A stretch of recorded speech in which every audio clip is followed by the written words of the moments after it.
yo hice una estadía en un museo en Burdeos, en Bordeaux, en Francia, que era el Museo de Arte Contemporáneo, y recuerdo que los problemas que tenían, era un museo muy de vanguardia en esos años 90, y recuerdo precisamente una exposición de un artista alemán que se llamaba Wolfgang Leib, que trabajaba con polen, después se hizo muy famoso, expuso en el MoMA, etc.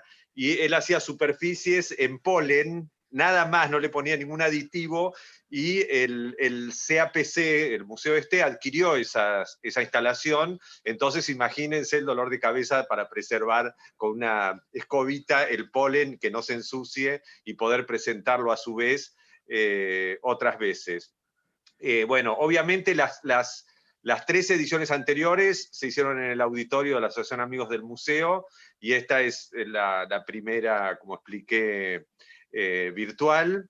Este encuentro está organizado por la Dirección Nacional de Bienes y Sitios Culturales, con el apoyo y la colaboración del Centro Cultural de España en Buenos Aires, AECID de la Embajada de España en Argentina, el programa Acerca AECID del Ministerio de Asuntos Exteriores de España y el Museo Nacional de Bellas Artes. Durante las 3 jornadas se van a exponer y analizar diferentes aspectos relativos a la gestión integral de colecciones de arte contemporáneo, dando continuidad así a los otros encuentros que hemos hecho en los últimos años. Bueno, quiero agradecerles a todos ustedes, a los participantes por estar aquí, a las instituciones organizadoras y al staff del museo por hacer posible una nueva edición de este encuentro tan importante. Muchas gracias. Hola, buenos días a todos y a todas. Mi nombre es María Morazo, soy la directora del Centro Cultural de España aquí en Buenos Aires. Estamos súper contentos de estar apoyando este 4º Encuentro Nacional de Arte Contemporáneo en el marco de nuestro programa Cerca. Es un programa que tiene más de 15 años de vigencia y que busca la formación del talento humano y la capacitación e intercambio de saberes entre profesionales del sector cultural. Nosotros hemos apoyado estos encuentros desde su génesis, hace ya 4 ediciones, y estamos muy contentos de que en esta ocasión además sea federal y que pueda llegar a todas las partes, no solo de Argentina, sino que hemos visto que también está participando gente de España y de Brasil, y facilitando de esta manera el intercambio de conocimiento de colecciones y profesionales españoles y latinoamericanos. Quería agradecer a todo el equipo del Ministerio de Cultura de la Nación por esta oportunidad que nos dan de apoyar y colaborar con ellos, y especialmente a Claudia Cabuli, Ángeles Álvarez y a Lucía Albizuri, y a todos los ponentes y participantes por su interés en seguir compartiendo experiencias para gestionar, conservar, restaurar y seguir disfrutando del arte. Y nada, muchísimas gracias a todos por permitirnos apoyaros en esta organización.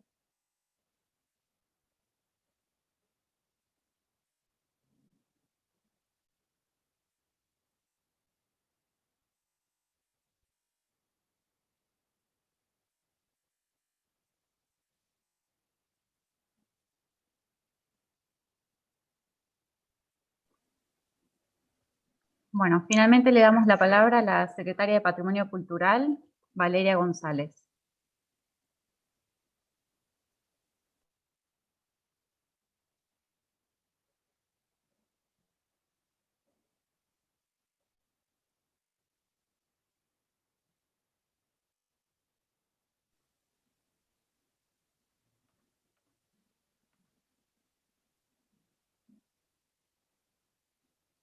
Parece que estamos con una dificultad técnica.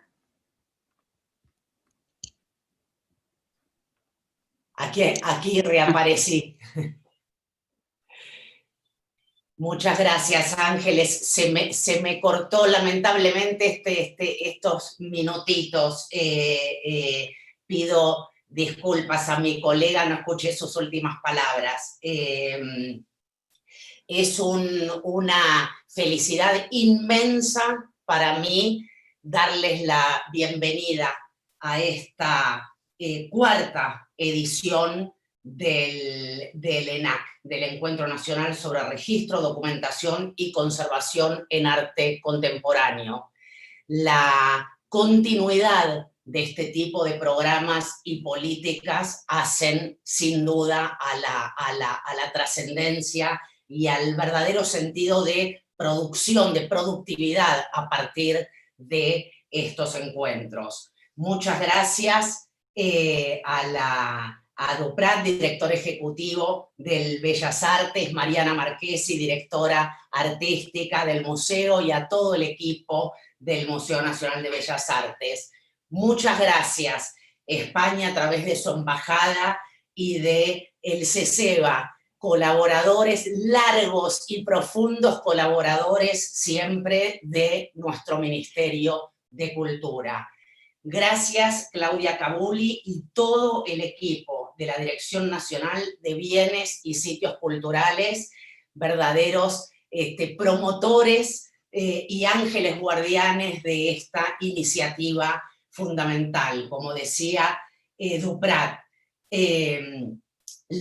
los estudios en conservación en arte contemporáneo son fundamentales, no solamente porque el arte contemporáneo nos enfrenta a materialidades cada vez más complejas, sino porque a raíz de esto, a raíz de enfrentarnos a estas materialidades complejas, nos aportan a lo que es el pensamiento en torno de todo tipo de patrimonio, elementos fundamentales a la hora de gestionar nuestros trabajos. Los bordes entre lo material y lo inmaterial, las cuestiones de la información y de los soportes digitales, temas que a lo largo de estas ponencias van a ser tratados, y sobre todo lo que hace a el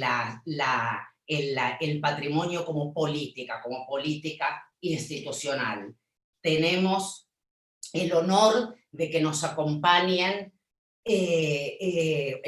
una nómina, yo diría, lujosa de ponentes desde países vecinos como México, Brasil, Chile, también de España, por supuesto, Francia, Italia, Países Bajos, Canadá. Realmente el ENAC ha cobrado una dimensión internacional que nos enorgullece. Y no se trata de la presencia en abstracto de todos estos territorios, sino a través de personas profesionales en concreto, que cada uno de ellos nos van a compartir su experiencia y su pensamiento desde prácticas situadas, desde experiencias situadas, desde cada uno de sus museos y cada uno de sus espacios de trabajo. Esto es lo que hace potente a nuestro pensamiento y a nuestras políticas de gestión.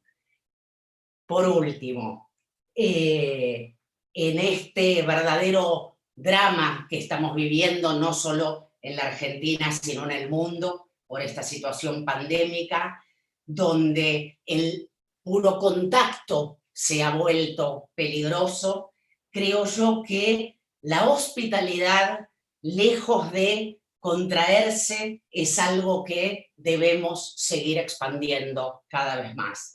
Por eso les pido que me permitan darles a todos ustedes la bienvenida con estas palabras. Bienvenidos todas, todos a esta nuestra casa. Muchas gracias. Bueno, ya con estas palabras y esta bienvenida, damos inicio a la primera conferencia del Encuentro Nacional sobre Registro, Documentación y Conservación de Arte Contemporáneo, titulada La función del registro de obras de arte en el desarrollo de software de gestión de colecciones, que está a cargo de Daniel Egusquiza, de Artim España. Quieren después ahí buscarlo para reconocerlo. Es importante tener en cuenta que estamos transmitiendo todo lo que sucede aquí en el Zoom a través de YouTube, así que ante cualquier dificultad que tengan aquí pueden seguirlo desde el canal del Ministerio. A continuación vamos a ver la presentación de Daniel y luego va a haber un espacio para preguntas que vamos a recoger tanto desde el chat del Zoom como desde los comentarios de YouTube. En caso de que estén participando por Zoom, les pedimos que los dirijan todas sus preguntas al usuario que está identificado como ENAC Preguntas. Bien, entonces la conferencia, como dije, a cargo de Daniel Egusquiza, que es licenciado en Bellas Artes por la Universidad del País Vasco y especialista en legislación artística, patrimonio histórico y propiedad intelectual. Desde 2006 es coordinador de registro y colección en Artium, Centro Museo Vasco de Arte Contemporáneo de Vitoria-Gasteiz, en España. Ha sido parte del equipo de formadores del proyecto de la UE Collections Mobility 2.0 y ha participado en varios proyectos en relación a los estándares documentales de descripción y tesauros. Desde el año 2016 es profesor invitado del máster del CYXAC de la Universidad del País Vasco. Su actividad docente se ha centrado en los últimos años en cursos y seminarios relacionados con la normalización del lenguaje y movilidad de colecciones. Bien, ya podemos iniciar entonces la presentación de Daniel.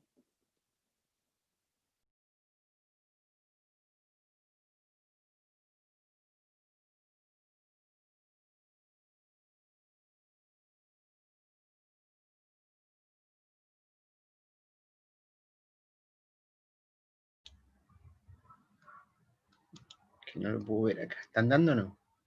No, todavía no. Hola, buenos días a todas, buenos días a todos. Muchas gracias por tenerme. Imagino que la mayoría estaréis en vuestras casas y no en vuestros trabajos, bueno, donde sea. Muchas gracias por escucharme y por tenerme. Antes de nada, espero que estéis bien, espero que todas estéis bien, llevando esta situación de la mejor manera posible y a ver si pasa pronto. No hay mucho más que decir. Bueno, antes de nada me gustaría agradecer a la Dirección Nacional de Sitios y de Bienes Culturales del Ministerio de Cultura de Argentina por la invitación, también a la Embajada de España en Argentina por la invitación y a Angie Álvarez por toda la ayuda que me ha prestado técnica y bueno, durante todas estas semanas, estos meses para preparar el encuentro. Mi nombre es Daniel Egusquiza y soy el coordinador de...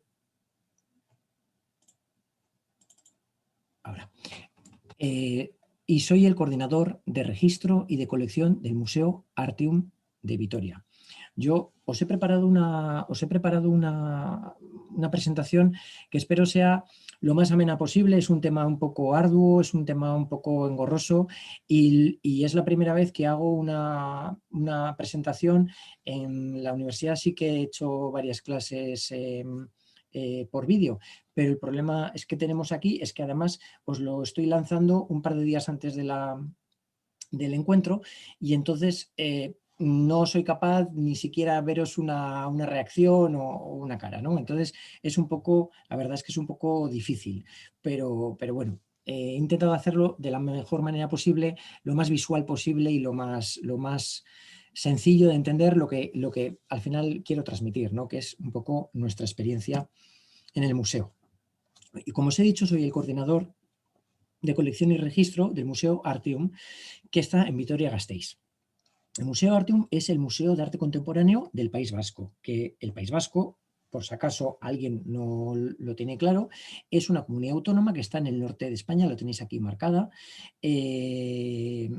limita con Francia, limita con el Mar Cantábrico, está en el Golfo de Vizcaya y en concreto yo os hablo de Vitoria-Gasteiz, que es la capital del territorio histórico de Álava y también del País Vasco. Es la segunda ciudad más grande del País Vasco, la primera es Bilbao con 350.000 habitantes, Vitoria tiene unos 250.000 habitantes.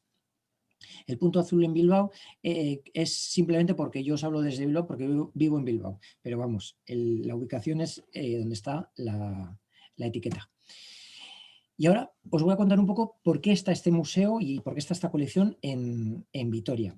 En los años 60 se funda el Museo de Bellas Artes de Vitoria, que es el edificio que veis aquí, es este palacio, y en los años 70 se comienza a coleccionar obra de arte contemporáneo y moderno para la colección del Museo de Bellas Artes. La Diputación es la titular del Palacio y es la titular de la colección. Y lo que se hace es una cosa absolutamente novedosa en la España de los años 70. Os he puesto una pequeña línea de tiempo para que veáis, digamos, solamente tres hitos que hay en digamos, la institucionalidad del arte moderno o contemporáneo en España antes que en Vitoria se comenzase a coleccionar obras de arte moderno y contemporáneo. En el año 24, lo que es el Museo de Bellas Artes de Bilbao se funda en 1908, pero en el año 24 adquiere también el nombre de Museo de Arte Moderno. Es el decano de los museos de arte moderno en España. En el año 66, desde el 24 hasta el 66, no pasa nada. Y en el año 66 se abre el Museo de Arte Abstracto de Cuenca, con la colección, básicamente la colección fundacional es la colección privada de Zobel. Y en el año 70 ya se inaugura el MEAC, el Museo Español de Arte Contemporáneo. Es el precursor del Reina Sofía. Y en este contexto, cuando solamente, digamos, había pasado esto, en Vitoria se comienzan a coleccionar obras de arte moderno y contemporáneo para el Museo de Bellas Artes. Luego os he puesto aquí otro hito, que es el año 89, el año pasado en esta reunión estuvisteis con mi compañera Cristina Mulinas, y Cristina Mulinas es la jefa de registro del IBAM. IBAM es otro de las instituciones pioneras en España, es la institución pionera en España en el arte moderno y contemporáneo, y se inauguró en el año 89. Si alguien dijese, ¿y por qué no has incluido el Reina Sofía en esta lista? Porque se abre en el 86. Es verdad que el Museo Reina Sofía, el Centro de Arte Reina Sofía se inaugura en el 86 como centro de exposiciones, pero no es hasta el año 92 cuando ya ingresa a la colección del MEAC en el Reina Sofía, y entonces ya funciona como centro de arte, Museo Nacional Centro de Arte Reina Sofía desde el año 92. Entonces estos son como los 4 o 5 hitos principales en la historia del coleccionismo de arte español desde el punto de vista institucional. Esto lo que hace es que ocurran como curiosidades. Os he sacado una pequeña curiosidad simplemente para que veáis un poco la relevancia que tenía esta colección y lo pioneros que fueron aquellas personas que tomaron las decisiones de, en los años 70, 75, en una ciudad como Vitoria, comenzar además a adquirir de forma sistemática arte contemporáneo.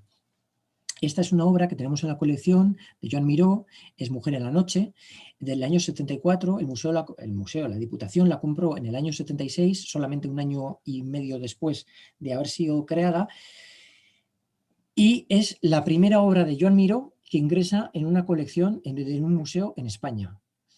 Es decir, que estamos hablando de una colección realmente pionera en España. Toda esta colección estaba almacenada en Santander, que es una ciudad muy próxima a Vitoria, porque en ese museo que os he enseñado antes, en esas salas, pues no se podía albergar, como os podéis imaginar, una colección ya de cerca de 1.500 obras. Y entonces, hasta el año 2002, que es cuando se inaugura la casa que tenemos ahora, que es la Casa de la Colección de Arte Moderno y Contemporáneo de la Diputación Foral de Álava. Es este edificio, que es el Museo Artium.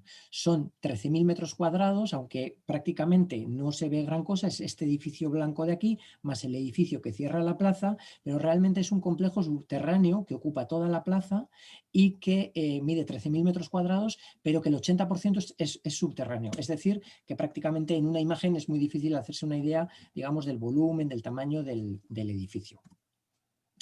Y os he sacado, también os quiero enseñar un poco los hitos principales de nuestra colección, ¿vale?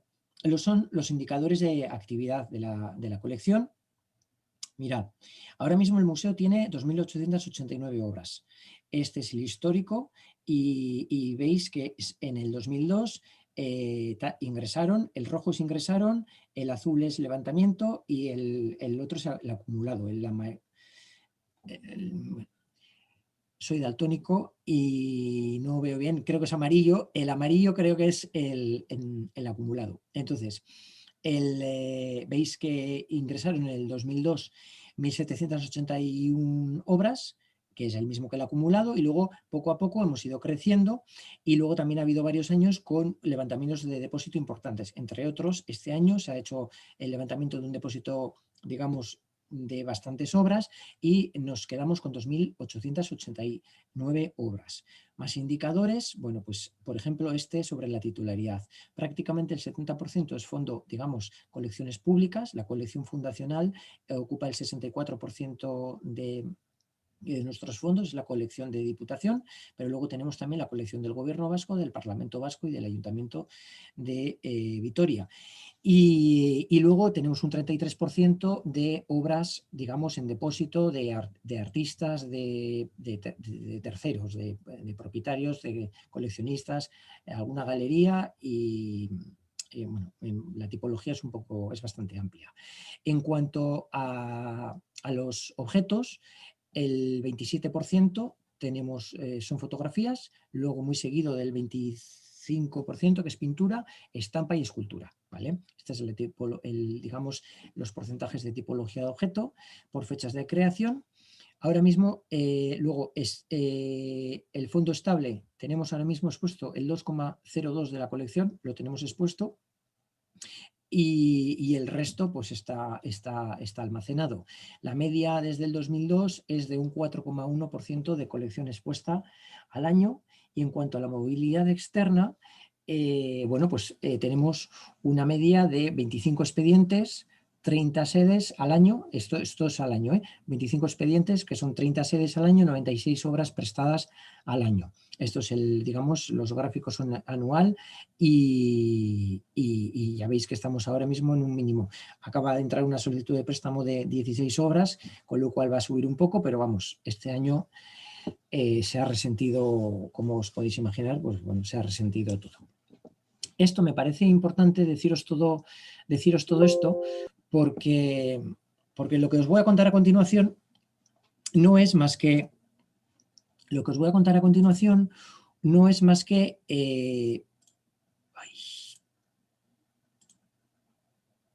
ahora, lo que os voy a contar a continuación no es más que, digamos, nuestra experiencia, pero la experiencia hay que entenderla también con el contexto. Yo os estoy hablando de un contexto determinado y es lo que os quería decir, ¿no? Posiblemente muchas de las cosas que hoy os voy a comentar ya las tengáis resueltas, ya las sepáis, otras no, algunas las habéis resuelto de otra manera, quizá en el turno de preguntas, si a alguno le parece interesante decirme, bueno, pues cómo lo tenéis vosotros o cómo lo habéis sabido gestionar de otra manera, pues yo la verdad es que estaré muy agradecido de escucharos. Mirad, ¿qué sistema tenemos nosotros? ¿Con qué sistema informático gestionamos tanto la colección como las exposiciones? Pero yo me voy a centrar sobre todo en la parte de colección, porque es el módulo que realmente lo tenemos más desarrollado y porque yo creo que, y me imagino que todos tenemos ese módulo más desarrollado y porque además es en la que yo creo que podemos ser más una experiencia más enriquecedora, ¿no? Mirad, me muevo aquí un poco. Bien, nosotros usamos un sistema que se llama EMSIME. EMSIME son iniciales. Son las iniciales de, esto es euskera, vasco, euskadiko, museoen sistema informatikoa, castellano, sistema informático de museos de Euskadi. ¿Vale? Sistema informático de museos de Euskadi. Vale. Es un sistema web bajo protocolo seguro y desplegado en la infraestructura del Gobierno vasco. Aquí os he dicho ya dos cosas que son importantes. Primero, que es un sistema web y que está dentro de la infraestructura del Gobierno vasco. Yo cuando empecé a trabajar en el museo, bueno, que tampoco soy Matusalén, pero cuando empecé a trabajar en el museo todavía teníamos un sistema informático que tenía que estar instalado en nuestros PCs. Y era un sistema monoentidad, monomuseo, digamos, diseñado para nosotros y gestionado por nosotros. Nosotros llegó un momento en el que tomamos la iniciativa de sumarnos a un proyecto del Gobierno vasco que se trataba de desarrollar ese sistema informático. Entonces, dos cuestiones importantes. Es un sistema web, por lo tanto, no requiere de ningún tipo de instalación de ningún tipo de nada. Trabajamos desde el museo, pero trabajamos desde casa. En los 2 meses que hemos estado encerrados en nuestras casas, desde marzo hasta mayo, pues os podéis imaginar que si no, no hubiese sido posible. Hubiese sido posible con muchas más limitaciones o con muchos más problemas. Y luego que está desplegado en la infraestructura del gobierno vasco. ¿Esto qué quiere decir? Pues quiere decir que toda la información textual, la información gráfica y la documentación, todo ello está en el archivo digital del gobierno y también en servidores de Oracle. Pero en cualquier caso está en el archivo digital del gobierno. Y esto es importante porque a nosotros nos libera absolutamente de cualquier tipo de infraestructura. Por una parte, nosotros no tenemos que tener ningún tipo de infraestructura instalada en nuestros ordenadores porque no hace falta. Y segundo, no tenemos que tener ningún tipo de servidor ni ningún tipo de alojamiento propio nosotros porque esa parte está cubierta, digamos, por la infraestructura del gobierno. Esto también hace que toda la documentación, la información, esté gestionada de manera segura en cuanto a la política de gestión de documentos electrónicos, ¿no? En cara de preservación, de cara al futuro. Cosa que, digamos, en una entidad relativamente pequeña como la nuestra, un museo pequeño, por decirlo de alguna manera, bueno, pues nos es complicado tener eso al día. Y finalmente, simplemente estos son pequeños detalles que os estoy dando. La aplicación expone servicios y datos para que sean interoperados por otras aplicaciones, otros sistemas, ¿no? La respuesta es EDM-Lido, es decir, que otras aplicaciones, la página web o repositorios comunes que tengamos con biblioteca, etcétera, pueden digamos, hacer consultas a nuestro sistema informático y nuestro sistema informático les devuelve las respuestas que considere. Yo todo lo explico así un poco esquemático y sencillo porque yo soy de Bellas Artes. Entonces, a mí todo esto, la verdad, me crea a veces un poco de confusión y además me interesa lo justo porque bastantes problemas tenemos los registros. Tenemos que saber a veces demasiadas cosas, un poco de todo y hay veces que muchas cosas con poca profundidad porque es un oficio del que vas aprendiendo mil historias relacionadas. Tenemos que saber de logística, tenemos que saber de la ley de contrato de seguro, tenemos que saber de la ley de patrimonio, tenemos que saber de aplicaciones informáticas, en fin, es un mix y entonces nos podemos dedicar justo lo que podemos. Y para terminar esto, si luego tenemos tiempo, me gustaría enseñaros en el turno de preguntas. Quería haberlo desarrollado más, la verdad. Hice una consulta a todos los digamos, los colegas a nivel español con los que trabajamos o con los que tenemos más confianza. Les hice un pequeño cuestionario para preparar la presentación que os estoy haciendo, pues quería haber hecho una comparativa en cuanto a aplicaciones informáticas, qué aplicación usa uno, qué aplicación usa otro, cuántos módulos tiene uno, cuántos módulos tiene el otro, los campos, etc.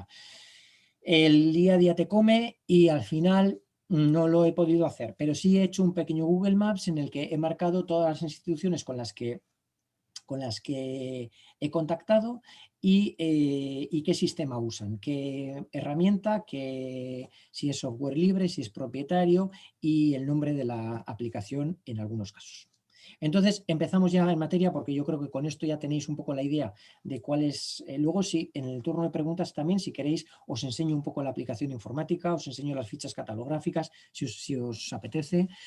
Y vamos. Antes de empezar con los casos, digamos, una nota a pie de página. El registro, yo creo que ahora mismo, antes es posible que fuese un trabajo más interno, más hacia adentro, hacia solamente los almacenes, las cámaras, ¿no? seguridad, hacia las ubicaciones, los números de inventario. Con el tiempo, la realidad es que en el momento en el que nosotros, a través de nuestra propia aplicación informática, directamente publicamos en Internet, es decir, la publicación del catálogo, la publicación de la información científica de nuestras colecciones, depende simplemente de que nosotros le demos a un botón, es tan sencillo como eso, pues entonces estamos en un territorio mucho más visible y yo os lo he marcado, ahora sí, me muevo para aquí arriba, y os lo he marcado aquí digamos, en 3 ámbitos. Entre públicos, cuando digo públicos me refiero al público, a la ciudadanía, pero también me refiero a las personas que gestionan los públicos en la institución. A la parte curatorial, es decir, a los comisarios y a los desarrolladores, que son los técnicos, los informáticos, que tienen que desarrollar todo lo que nosotros les pidamos. El registro se tiene que entender, y yo creo que se entiende más o menos bien, porque entiende, a veces a mí me da la sensación que, por ejemplo, entre los comisarios y los desarrolladores no acaban de entenderse, y sin embargo yo creo que el hecho de que el registro estamos en medio, podemos entender un poco la tipología de cada una de las problemáticas, ¿no?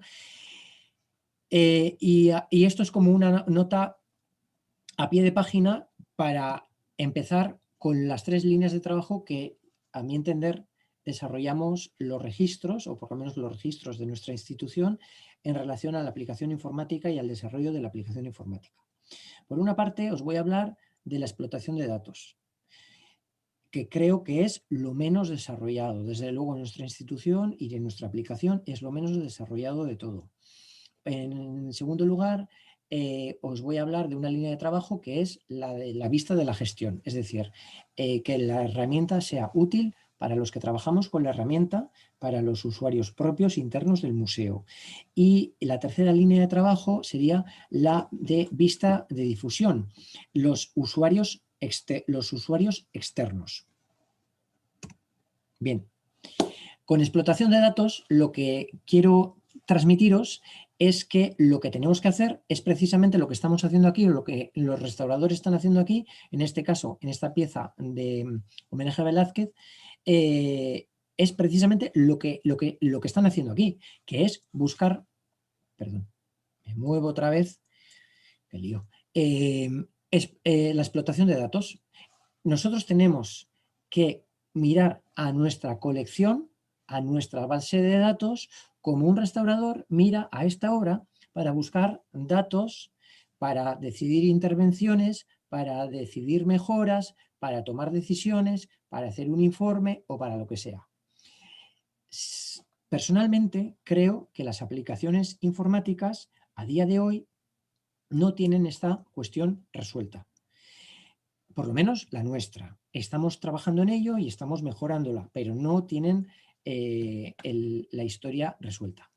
Mirad, esto os he puesto aquí, sin más, es unas pequeñas líneas sobre la gestión basada en la evidencia. En la evidencia, digamos, científica.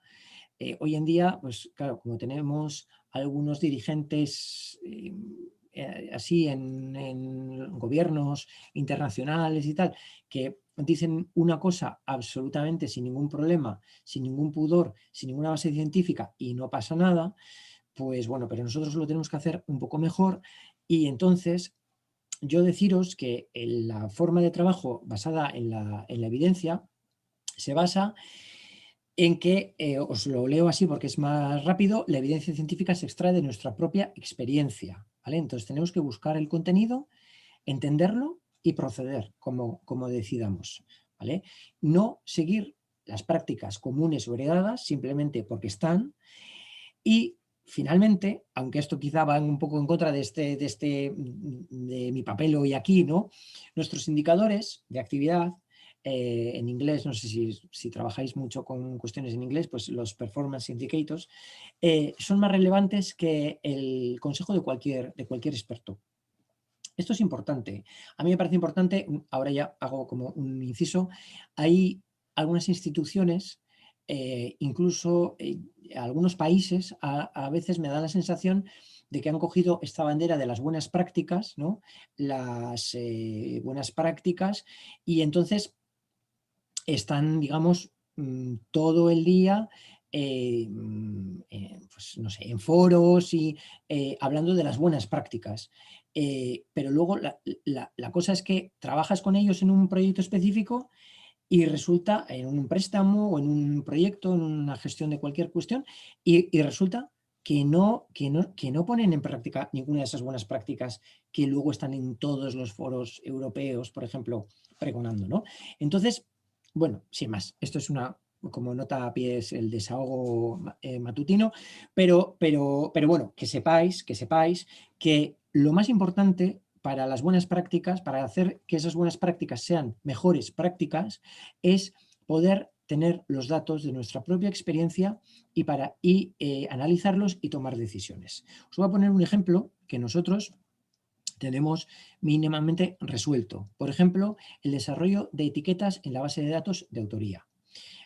Nosotros, nuestras, digamos, base de datos de lo que es la colección está estructurada en 4 bases de datos. La base de autores, la base de obras, la base de conjuntos y la base de referencias.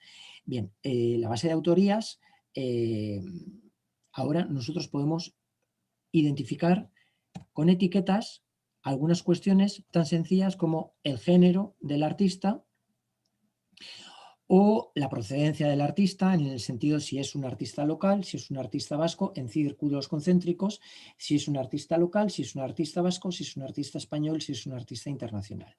De esa forma, lo que antes tardábamos días en cada vez que hay una consulta, cada vez que viene un investigador, cada vez que alguien quiere hacer una tesis doctoral, una pregunta desde nuestra, digamos, madre institución, digamos, política, o una pregunta desde un periodista. Requería una cantidad de consultas a la base de datos, búsquedas, cotejo de documentos, posiblemente muchos errores por el camino. Eso ya no ocurre. ¿Por qué? Porque a los artistas les podemos dar una serie de etiquetas que nos valen luego a la hora de buscar datos.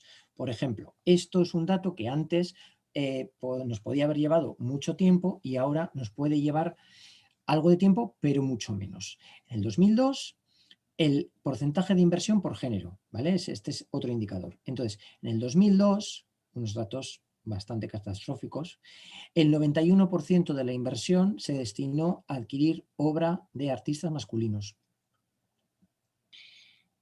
El 8% del presupuesto fue a adquirir obra de artistas femeninos.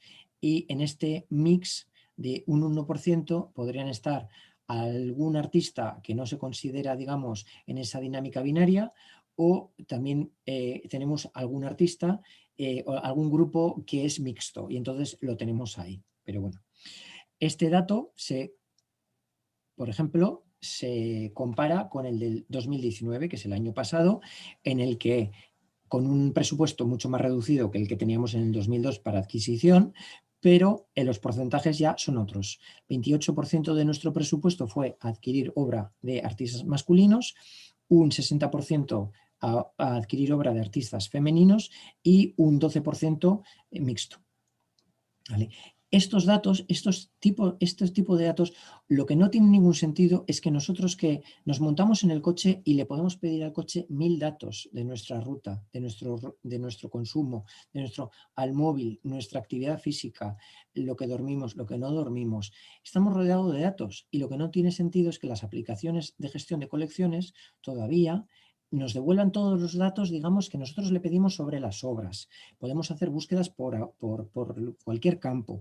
Eso sí, pero luego a la hora de obtener los datos para los indicadores es muy difícil y muy laborioso. Yo creo que tenemos que trabajar un poco en esta línea.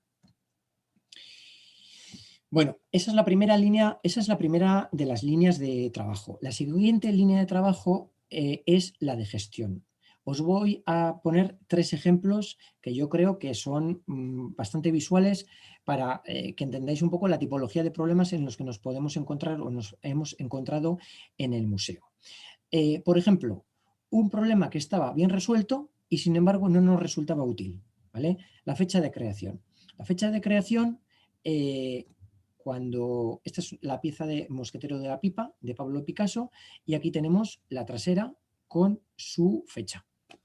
Vale, la fecha de creación pensamos que normalmente es una fecha, pero realmente no es una fecha. Para nosotros la fecha de creación es un año.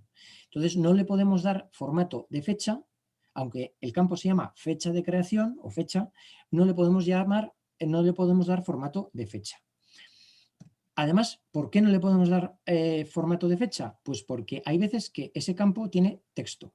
Veis que en este caso Esther Ferrer es una obra que comienza en el 81 y termina en el 94. Nicolás de Lecuona, esta obra es hacia 1935 y Maripuria Herrero, en este caso, es de fecha desconocida. ¿Qué es lo que ocurre? Que es un campo que tiene números y texto y por lo tanto es un campo de texto libre. Como es un campo de texto libre, si a nosotros nos vienen los comisarios de la exposición que tenemos este año en el museo, que es esta, es la colección propia del museo, se titula Zeru-bat hamaika-bide, que quiere decir en euskera algo así como un cielo pero con múltiples caminos. Prácticas artísticas, el subtítulo es Prácticas artísticas en el País Vasco entre el 77 y el 2002. ¿Qué nos pasa? Que nos vienen los comisarios y nos dicen obras del 77 al 2002. No nos podemos volver locos sacando las obras de cada año ni ningún otro tipo de cosa rara. Entonces, esto es una cosa que está resuelta hace muchos años. Yo no os he traído ejemplos, digamos, de inmediatos, sino que os estoy trayendo ejemplos de toda la historia que hemos tenido nosotros para mejorar y para crear nuestra aplicación informática. Entonces, lo que hicimos fue crear dos campos nuevos, que son estos que tenéis aquí, la fecha de inicio y fecha de fin. Fecha de inicio y fecha de fin sí tienen formato de fecha, no son visibles en ningún caso, en ningún momento, están dentro de la ficha catalográfica, pero luego funcionan como si fuesen una especie de metadatos en los que no son visibles ni de manera externa ni de manera interna. Es decir, que la obra de Esther Ferrer se comenzó el 1 de enero del 81 y se acabó el 31 de diciembre del 94. Y la fecha, y la obra de Esther Ferrer, esta otra, Acciones Corporales, es del 75. Entonces se empieza a crear el 1 de enero del 75 y se termina el 31 de diciembre.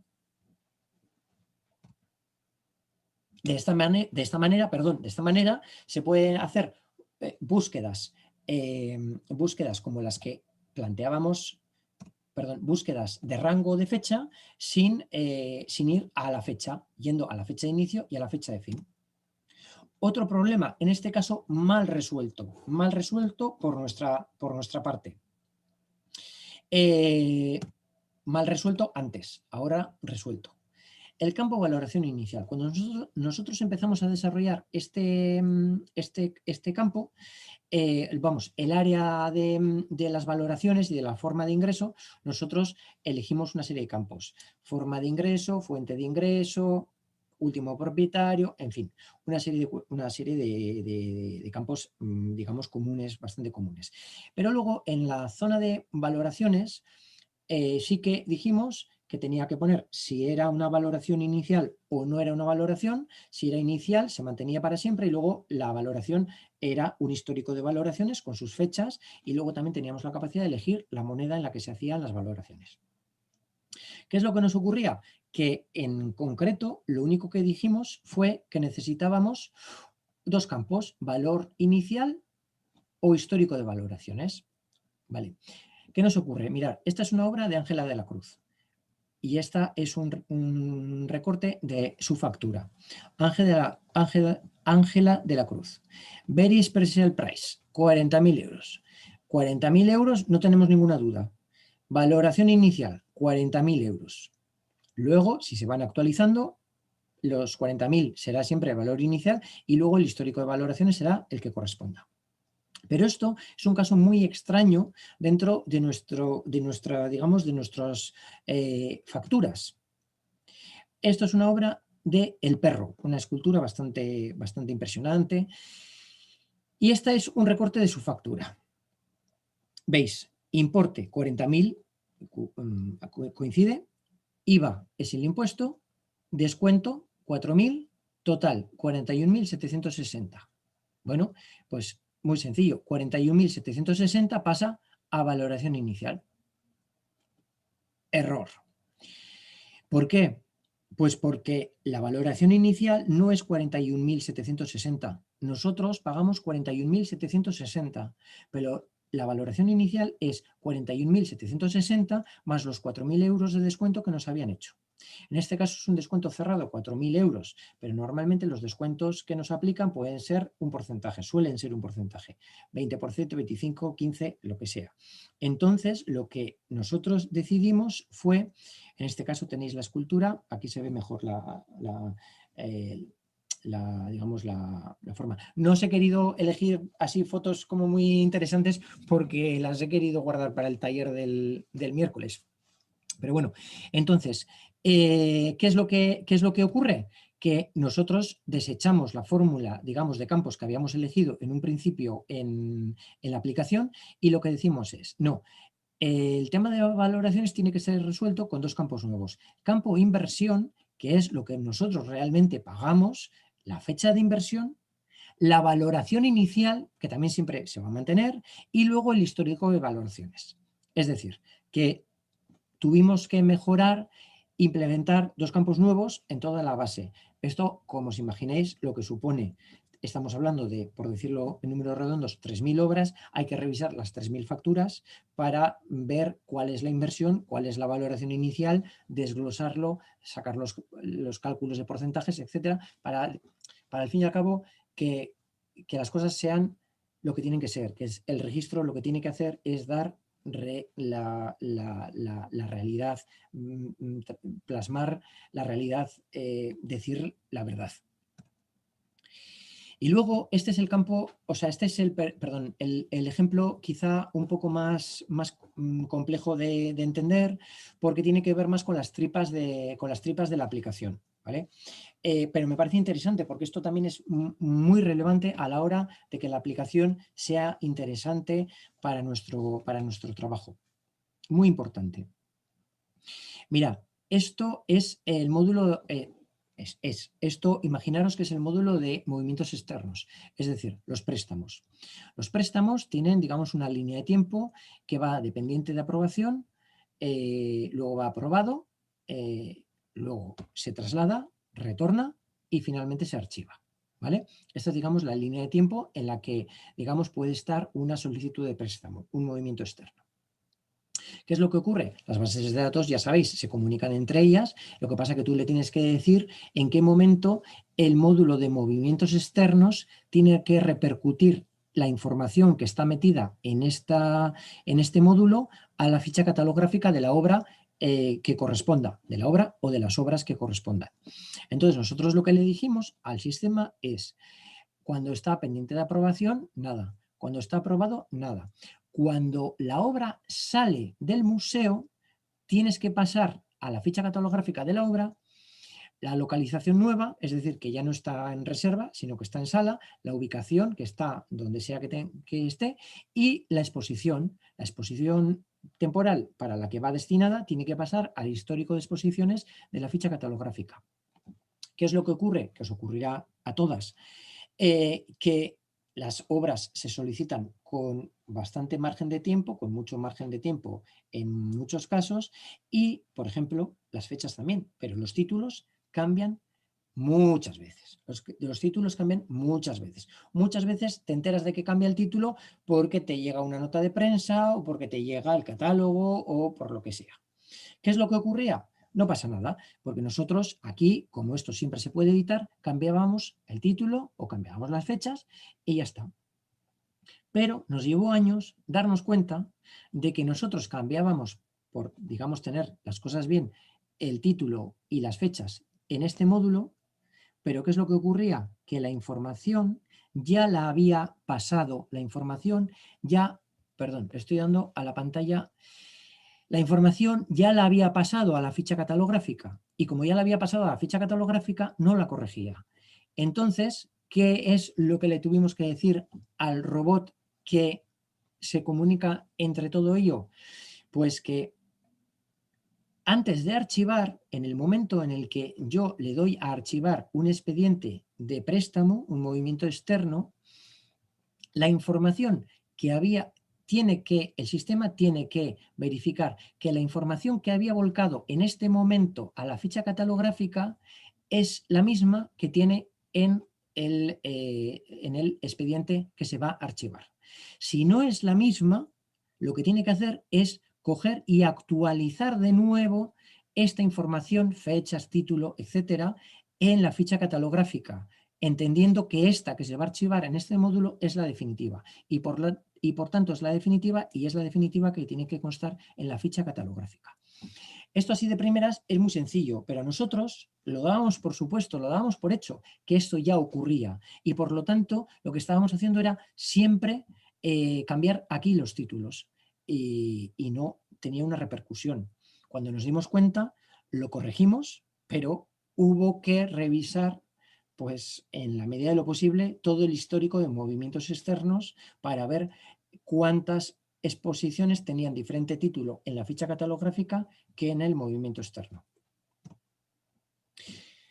Y para terminar, un poco en estas 3 líneas de trabajo que yo creo que los registros tenemos que tener en relación a las fichas catalográficas, perdón, a las aplicaciones informáticas, vamos fatal de tiempo, es el tema de la difusión.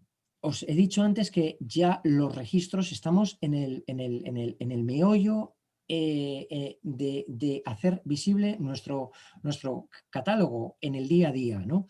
Entonces, yo os he traído aquí un ejemplo simplemente para que veáis que hay que tener en cuenta esa otra línea. Nosotros decidimos qué campos hacemos visibles, qué campos no hacemos visibles. Nosotros decidimos qué obras, qué objetos hacemos visibles, qué otros no hacemos visibles. Por lo tanto, nosotros de alguna forma también tenemos que pensar en que si estamos haciendo visible o no estamos haciendo visible, tiene que tener unas repercusiones diferentes en nuestra forma de trabajo. Por ejemplo, el tema del orden de los resultados. Hay museo, bueno, perdonad, este pantallazo aquí a la izquierda, veis que es bueno, una búsqueda libre en nuestro catálogo desde un punto de vista de usuario interno, ¿no?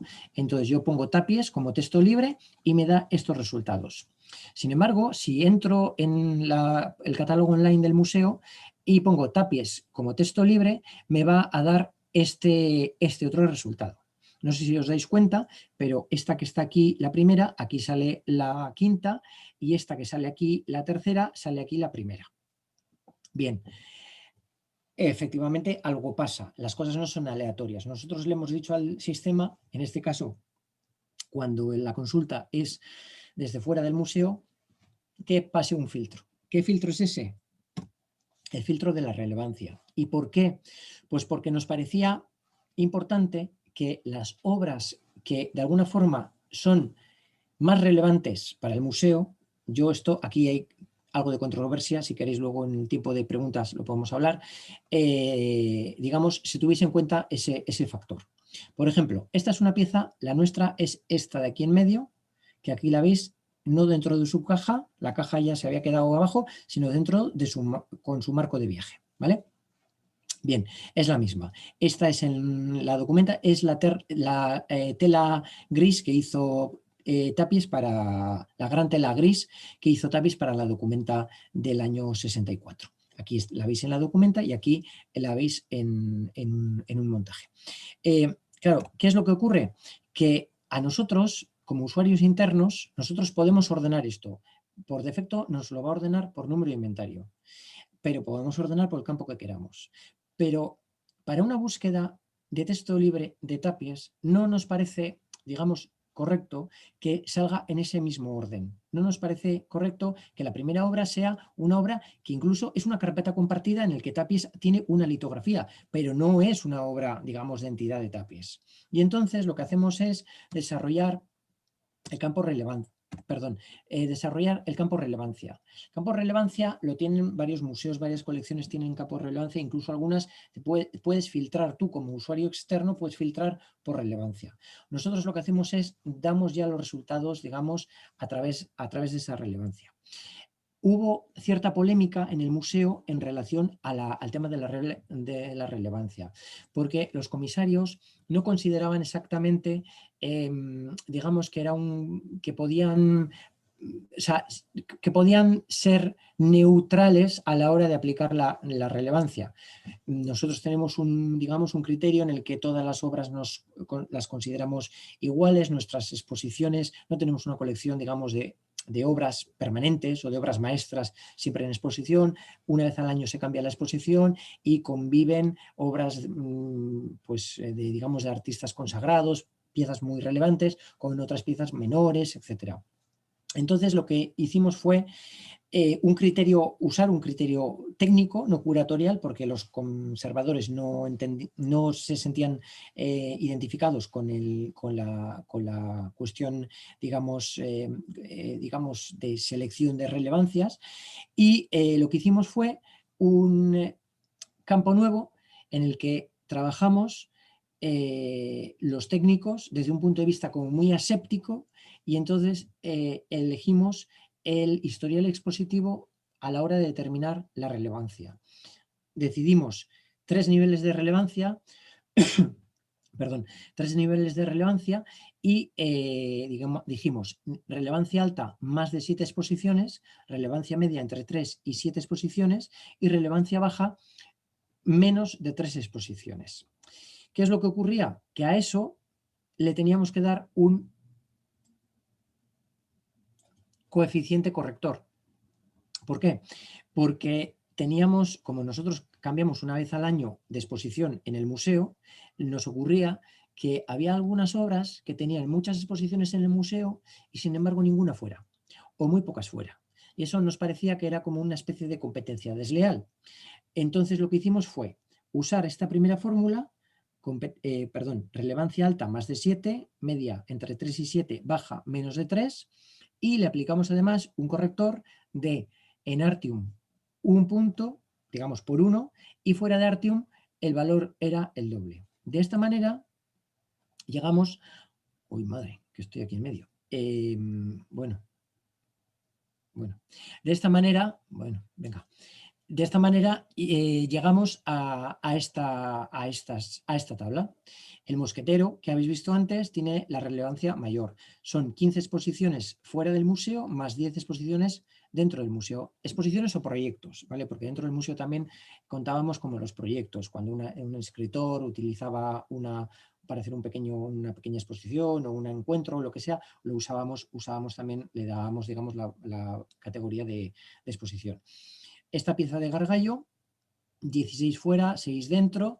La siguiente sería el homenaje a Velázquez, que habéis visto antes, con 31 puntos, por decirlo de alguna manera. Vicenta Mestoy, 30, Equipo Crónica, 20, perdón, Saura también tiene 31, luego pasaría a Mestoy, Saura y Joan Brossa. Esta obra además la habéis podido ver en la exposición de Brossa en Buenos Aires hace poco, en una exposición que digamos que coproducimos Artium y el MACBA de Barcelona, y que luego el MACBA de Barcelona itineró estuvo en Artium, y nosotros prestábamos esta obra y la habéis tenido en el Museo de Bellas Artes, si no me equivoco, en Buenos Aires.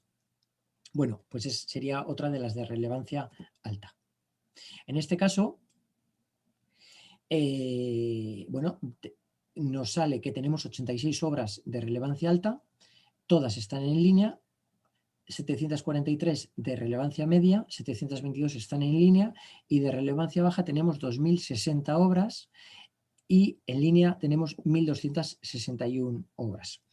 Esto, por una parte, lo que hace es que cuando un ciudadano hace una búsqueda, pintura en Artium, objeto pintura en Artium o objeto fotografía en Artium, primero les van a salir las obras de relevancia alta, luego las de media, luego las de baja. Pero además a nosotros nos ayuda a la hora de la toma de decisiones. ¿Cuáles son las que primero abordamos para X que queramos hacer? una revisión de inventario, una, por ejemplo, nueva tanda de fotografías, una lo que sea, pues en orden. Primero las de relevancia alta, luego las de media, luego las de baja. Esto no quiere decir que para nosotros todas las obras sean iguales, claro que son iguales, las mantenemos en las mismas condiciones, etcétera, pero la realidad es la realidad y tenemos que centrarnos también, hay veces que hay que tomar decisiones, ¿no? Y tienes que tomar decisiones en cuanto a qué le dedicas las horas o el presupuesto, un presupuesto determinado. Finalmente, deciros, porque ya estamos fuera de tiempo, que también hemos, en esta misma línea que teníamos de relevancia. ¿Por qué? Porque pensamos que el ciudadano tiene, digamos, otras líneas de trabajo, otras necesidades diferentes a las nuestras. Hemos desarrollado descriptores. Esto es un tema que hace nuestro conservador, Daniel Castillejo, y veis aquí, esto es un pantallazo, pero en el turno de preguntas, si queréis, vemos una ficha catalográfica y aquí veis etiquetas o descriptores. Son etiquetas conceptuales que nos ayudan a, digamos, pues lo surrealista, pues pinchamos, son datos enlazados y entonces nos llevaría a todas las obras que tienen la etiqueta lo surrealista en nuestra colección. Es un tema más, está en manos del conservador, en este caso de Daniel Castillejo, pero es un tema que nosotros, digamos, técnicamente lo tenemos que poner en marcha con los desarrolladores, ¿no? Esto es, por ejemplo, los descriptores que tenemos ahora más abundantes. El mismo arte, es decir, obras que tratan sobre el mismo arte, la introspección, mecanismos de intervención estética, son descriptores conceptuales que nos ayudan a entender y que pensamos que son útiles para el ciudadano, sobre todo, digamos, para otra tipología de consulta, ¿no? Y en esta misma línea, las facilidades de navegación, por ejemplo, estamos precisamente ahora con esta mejora en la que lo que estamos haciendo es la identificación, por ejemplo, me ha llevado, esta es la ficha catalográfica, esta es la visión, la visión, digamos, ciudadana. Veis aquí todos los campos, veis aquí los descriptores de los que hablábamos, son todos datos enlazados. Las otras imágenes de esto, aquí tenemos la descripción, aquí tenemos las exposiciones, las referencias bibliográficas.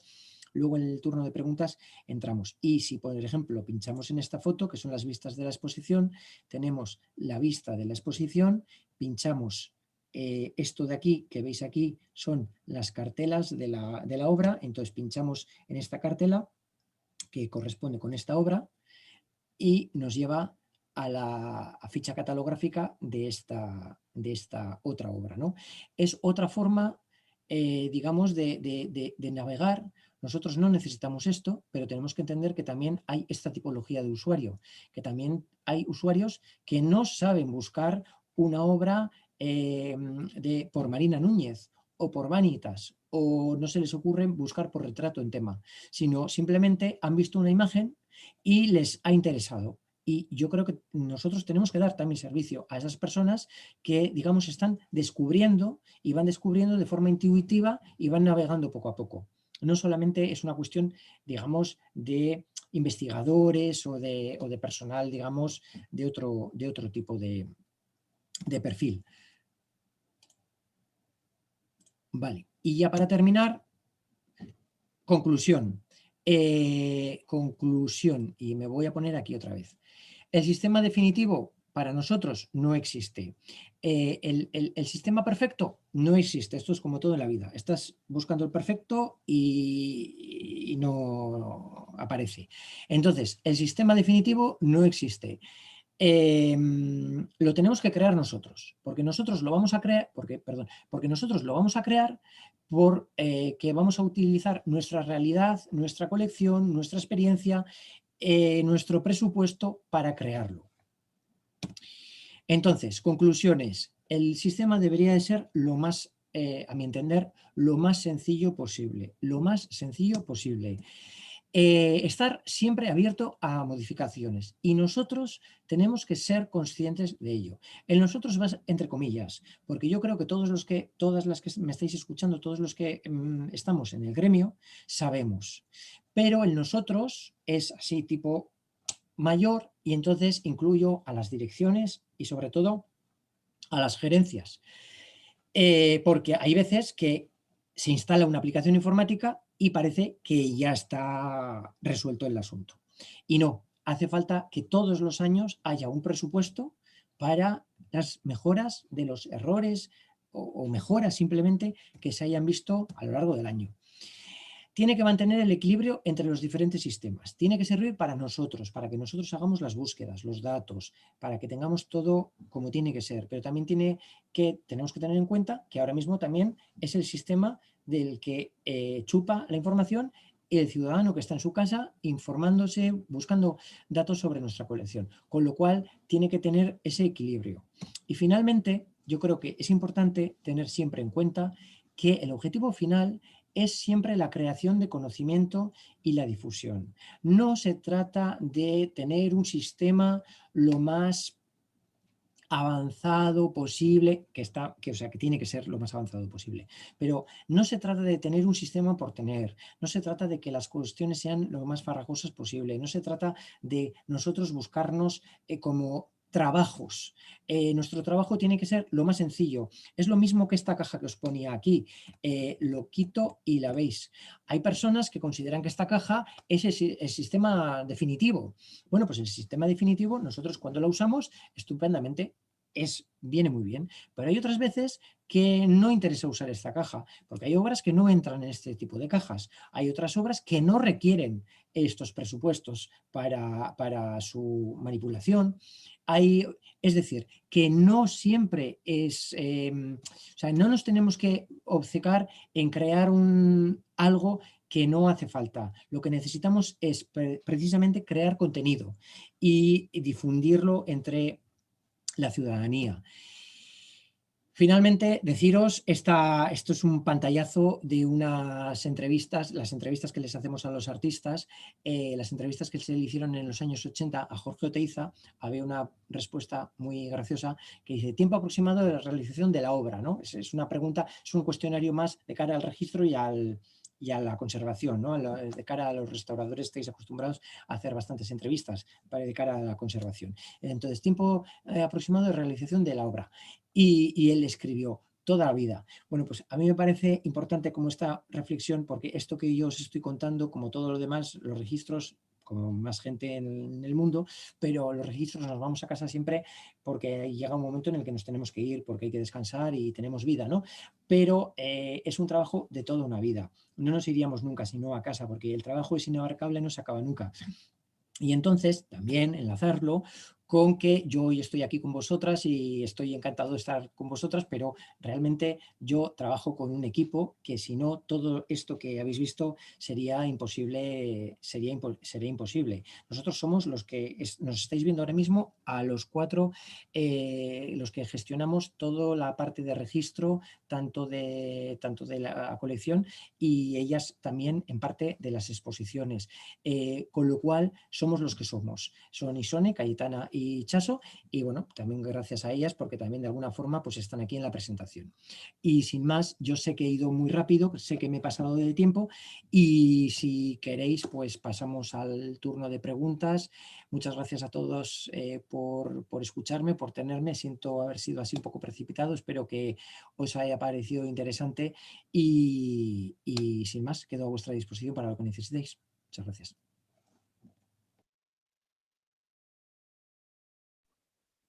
Bueno, ahí teníamos la presentación de Daniel, muchas gracias. Y tenemos algunas preguntas ya que nos realizaron y voy a pasar a preguntárselas a Daniel. En primer lugar, ¿el sistema lo usan otros museos de la región o es solo para ustedes? Por ejemplo, ¿un museo de historia utiliza la misma ficha que ustedes? Hola, buenas, ¿me escucháis? Sí. ¿Se me oye? Sí, perfecto. Vale, vale. Sí, la aplicación es común a todos los museos. Es una aplicación, digamos, extendida a toda la red de museos del País Vasco, y efectivamente hay diferentes. Mirad, si queréis, bueno, claro, tengo que compartir. No sé si compartir, a ver.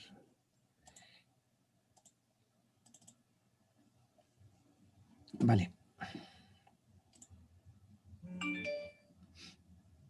Vale. Mirad, esta es... Espera, que salgo de aquí. Esta es nuestra aplicación. A ver. Esta es nuestra aplicación y si os dais cuenta, aquí tenemos tipo de fondo. Nosotros en el museo solamente tenemos dos tipos de fondo. Fondo de arte y fondo documental. Pero realmente existen otras tipologías de fondo, que son las de, por ejemplo, arqueología,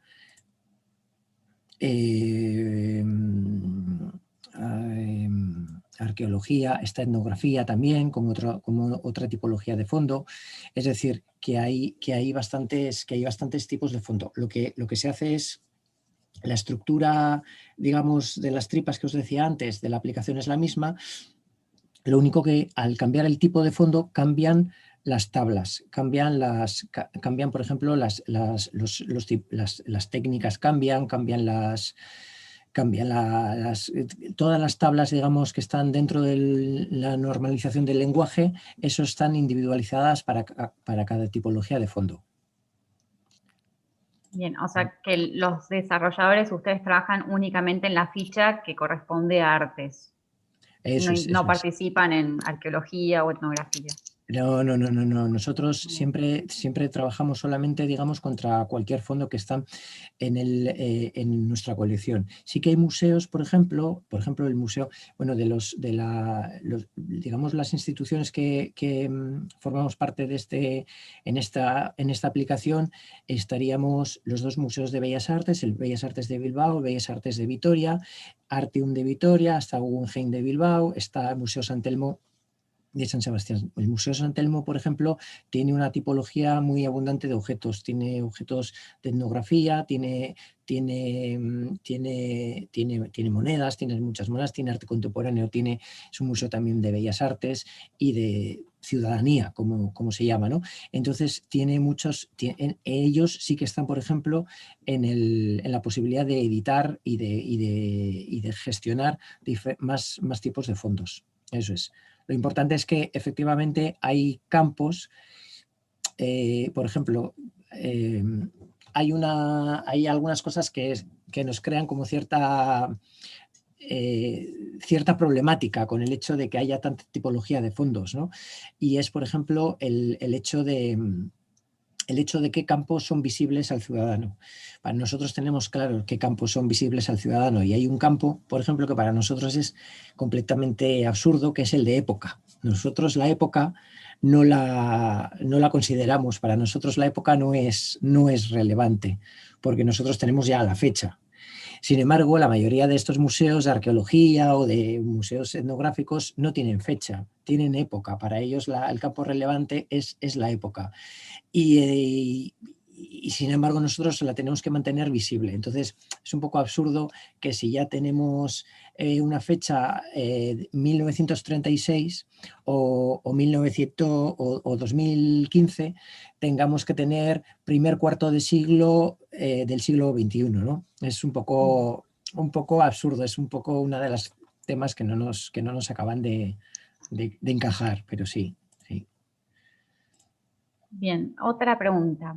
¿Tuvieron alguna situación similar a la que sucedió con las fechas en relación a las dimensiones de las obras? Por ejemplo, en caso de instalaciones u obras con dimensiones variables. ¿Cómo está armado el campo? ¿Es de texto libre? El campo dimensiones como tal sí que lo tenemos como texto libre. Lo que nos parece que es correcto. Lo que no nos parecía correcto era que el campo componentes del objeto fuese de texto libre. Eso es lo que cambiamos. El campo dimensiones sí que es de texto libre porque incluimos dimensiones. Hay otras veces que es dimensiones variables, hay otras veces que cuando no estamos seguros ponemos una coletilla en la que decimos que está pendiente de revisión. En fin, es un campo que sí que tiene diferentes posibilidades. lo que ocurre es que el campo componentes, que era un campo, digamos, asociado a este, me imagino que la pregunta va por ahí, sí que tenía, era de texto libre y era un cajón desastre que no servía para gran cosa, que empezábamos a identificar los números de objetos, decíamos el 1 de 38 y unas dimensiones, el 2 de 38, y al final lo que vimos era que eso no era operativo y lo que hicimos fue que ese campo no fuese texto libre, sino que crease una tabla. Es decir, que al editar el campo componentes del objeto, directamente sale una tabla en el que tú ya identificas digamos, el subpunteado del número de inventario, vas al subpunteado y luego ya describes el objeto y ahí pones las dimensiones. Me imagino que la pregunta igual va por ahí porque sí que no lo incluimos en el campo de texto libre, que es el de las dimensiones, pero sí digamos en las especificaciones de los objetos asociados a ese registro. Perfecto, sí, bien. Bueno, otra pregunta. ¿Cada cuánto tiempo se hace una revisión de la normativa de registros y quiénes integran o sea, quiénes forman parte de la toma de decisiones? La segunda parte sí que lo entiendo, pero la primera parte de la pregunta... Estimo que puede estar relacionado con cada cuánto modifican la ficha o cómo, cuándo deciden que se debe modificar esto de, por ejemplo, lo del tiempo, la fecha, sí. Y quiénes son los que deciden. Vale. Nosotros la revisión de las fichas es diaria. No tenemos, somos 4 personas, digamos, que tenemos la capacidad de visualizar y editar, y la revisión de los datos lo hacemos diarios. Luego ya la revisión de lo que es la estructura, tenemos una mesa de trabajo, digamos, con los otros museos que forman parte del proyecto y con el propio gobierno, y digamos que hay momentos en los que los cambios pueden ser una vez al mes, se produce un cambio o varios cambios incluso, y hay otras veces que no. Por poneros un ejemplo, nosotros el año pasado, digamos, desarrollamos bastantes mejoras en los campos. Esto lo que, claro, cada vez que se incluye un campo nuevo, o un cambio en el campo o en la normativa, como decíais, del campo, lo que nos obliga a nosotros es a revisar los 3.000 registros. No podemos, digamos, introducir un campo nuevo y solamente aplicarlo a las obras que ingresan a partir de ahora.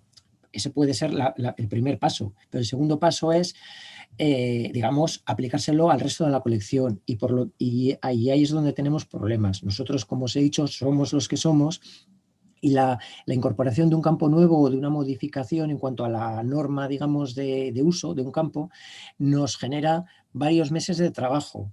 Es decir, que tampoco el hecho es... hay veces cuando se pone el tema del presupuesto como excusa para no hacer las cosas, no, si el propio presupuesto que tenemos, los medios que tenemos en el departamento ya son un poco el freno, ¿no?, en el que nosotros tenemos que pedir las mejoras o los cambios cada X meses. No podemos pedir un cambio o un campo nuevo una vez al mes, porque no podemos alimentar el campo ni el cambio. Entonces, más o menos, yo diría que hay una revisión siempre, como cada trimestre hay una revisión, hay alguna incorporación. Pero como de cambios sustanciales es un poco más aleatorio. Este año, por ejemplo, todavía, y estamos ya prácticamente hacia finales, no hemos incorporado nada, todavía estamos alimentando todo lo que se creó a finales de 19. Bien, bueno, una pregunta más y ya cerramos, estamos un poco pasados de tiempo, pero bueno, si pueden quedarse, mejor. Tenemos, ¿el sistema recibe o registra datos estadísticos de los usuarios o el público que ingresa a la página? ¿Quiénes consultan? ¿Qué tipo de público se encuentra interesado? ¿Qué consultas hacen? Sí, registra El sistema registra no qué tipo de usuario es, eso no lo registra porque no hay que registrarse de ninguna manera, es decir, no hay que abrirse un perfil de consulta ni nada, entonces no hay ninguna opción de saber qué tipo de perfil tiene el usuario. Lo que hacemos es analizar un poco las mismas tablas que podría ser las que te puede facilitar Google, número de consultas, páginas. Google Analytics, ¿te referís? Por ejemplo, sí, Google Analytics, páginas visitadas, tiempo de consulta de página, ese tipo de cosas sí que te las facilita. Luego la procedencia de la consulta también, esto es una cosa que es como importante porque nosotros nos hemos dado cuenta en los últimos años, quizás es común, no lo sé, pero nosotros nos hemos dado cuenta en los últimos años que llevábamos bastante tiempo pensando que las consultas y trabajando siempre hacia la facilidad de trabajo y de consulta a través del teléfono móvil, de los celulares, creo que decís ahí. Continuamente los datos nos indican que las consultas son siempre a través, en más de un 80%, siempre a través de ordenador. A través de teléfono móvil las consultas son muy pocas, sobre todo es ordenador y muchísimo menos tablet.